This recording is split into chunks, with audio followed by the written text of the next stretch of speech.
right, so Kristin's here to be vulnerable and be honest with you guys right now. She's going through a bit of a life change she's not entirely comfortable with. And so I'm still not 100% comfortable talking about this, but I put it on the schedule. So I'm kind of forcing myself to just... Accountability isn't the right word, but more acknowledgement and just being honest. Being honest with myself and being honest with you. And I've hesitated for a multitude of reasons to share this, mainly because I want to be protective of my mental space. And I know people can be a little harsh, people can be judgmental, and people can be cruel, but that doesn't mean you shouldn't speak your truth just because some people may not receive it the way you intend it to be received. I don't know where these people are you're talking about. And just know I'm only speaking from my own personal experience with my own body. This has no reflection on you or your body or how you feel about your body. But I am in a place right now that I am struggling with my body image. And I haven't experienced this in quite some time, at least to this level. And, you know, I'm actually been very inspired by the other women on the show. Cassie over the years has been so vulnerable and just been so open with her body image and her struggles, and also her trials, her tribulations, but also her wins over the years, which I think is huge and helps so many people. Abby was very vulnerable not too long ago in, you know, sharing what was going on with her. I'm depressed. Yeah. Well, that's going to be my ringtone for you when you go. Why do you say I'm depressed the way I imagine Deadpool would say I'm depressed? Well, I'm actually referring to you being very vulnerable about your body image. Yeah. And like when you were struggling a while back about like you were doing like everything you were doing wasn't working, and we were very frustrated, right? It was the bridesmaid stress, right? Yeah, I felt like for the last year, I just been like spinning my wheels. I'm like, I work out every day, and I still don't look how I want to look. So like, what's going on? And I just don't want to be one of those fake people that puts on a front that, you know, everything is awesome. When in actuality, every single day I am looking in the mirror and I don't like what I see. I am trying to get a place of body neutrality rather than body positivity or body negativity. I'd really like to be in that neutrality space right now. But, you know, truth be told, I had a kid in my 40s, and, you know, afterwards with breastfeeding and stuff like that, like, you know, I don't want to say like my body bounced back, but it did. But the last 6 months, and I'm assuming it's because I'm a woman of a certain age, and, you know, just being completely transparent, I'm 45 and my metabolism is slowing down, and I can't live the same life I do and have the same body, because that's not how that works. And so I have gained a significant amount of weight for me, and I can see it in photos. I can see it in the mirror. I can see it in the way my clothes fit. The real wake-up call, I was hanging out with a friend and her kids, and her son goes, "You look big." He said that? He did. Damn. And he didn't know. How old is he? He's 5. I should say was he, because I'm assuming you took his life. Kids don't know. They don't know that. It was, and I might, like, he's like, you, like, it was, bottom line, it was like, you're big, or you look big, or something like that. And his mom was mortified, but I rolled with it. I didn't make a big deal about it or anything. But all of, like, any of the pictures I see of me, any of the videos I see of me, and like I said, every single day, like, this is like in my head, on my mind, every single day. And it's exhausting.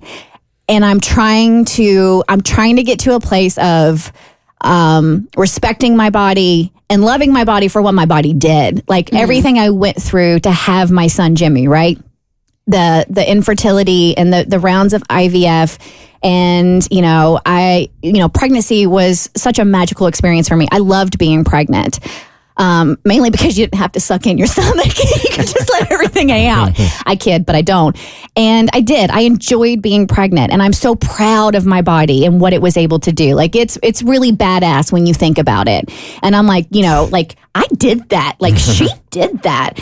And I wish I still had that mentality, and I'm not trying to look at myself as lesser than, and I'm not trying to be vain.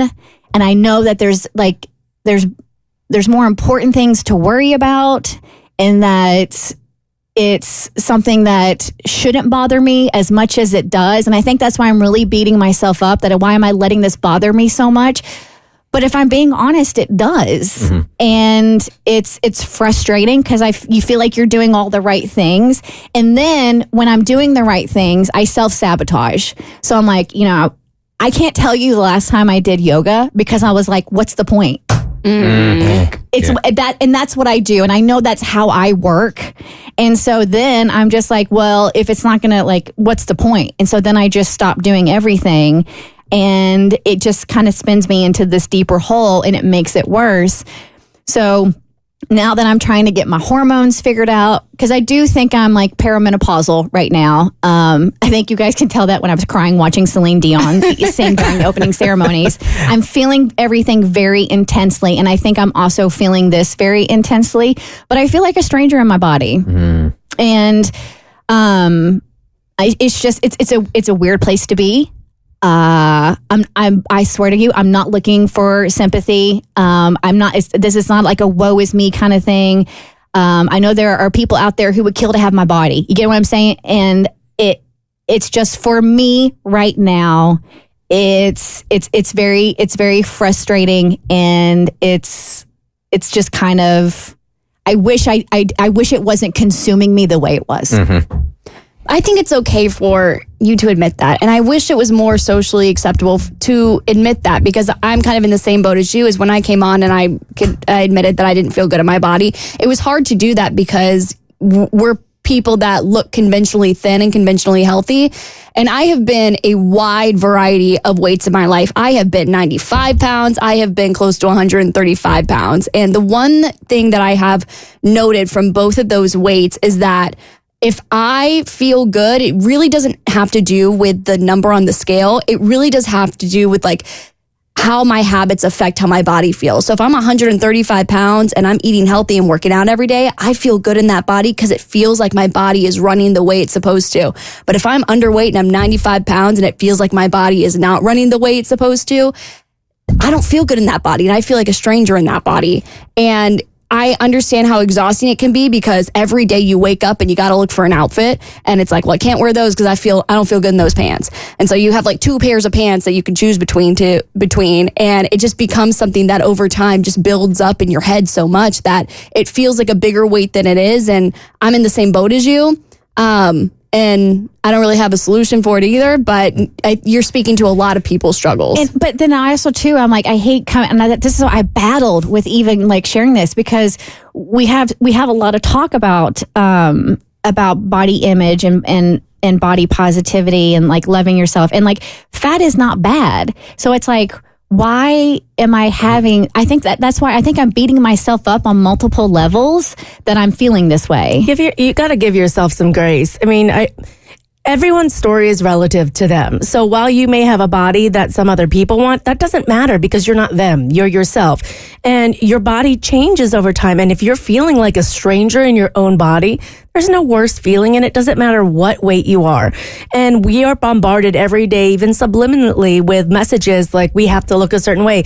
I mean, we've even joked on this show that we have to stay sexy for your partner. And I think that's why I always take issue with that, because I'm like, well, were we joking about that? I knew that was coming. Was that a joke? Listen, I was trying to get us out of jail. All right. But we say that, and then it's like, well, what happens when you hit life changes where you really can't control that, or you're gonna have to upend everything? And so I think as you go through this, I think if I could give you one piece of unsolicited advice. No, I'm soliciting for you for advice. It would be, let yourself feel the way you feel and give yourself some grace. You're already dealing with enough trying to get used to your body and figure out your hormones. I mean, you've been doing a ton of stuff to try and work on your health in different capacities.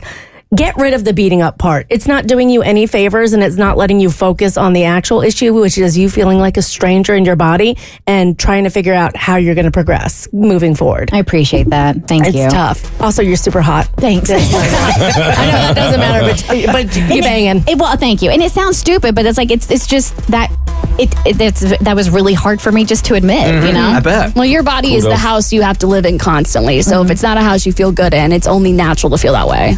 Yeah, she's very shabby, not chic right now. Shabby chic is a thing. Shabby, yeah, I'm the shabby. I'm missing the chic right now, Cassie. That's what I'm saying. So you're more like Baltic and Mediterranean than your Park Place right now, is what you're feeling. Okay. Yes. I got to get back to Park. The Bert Show.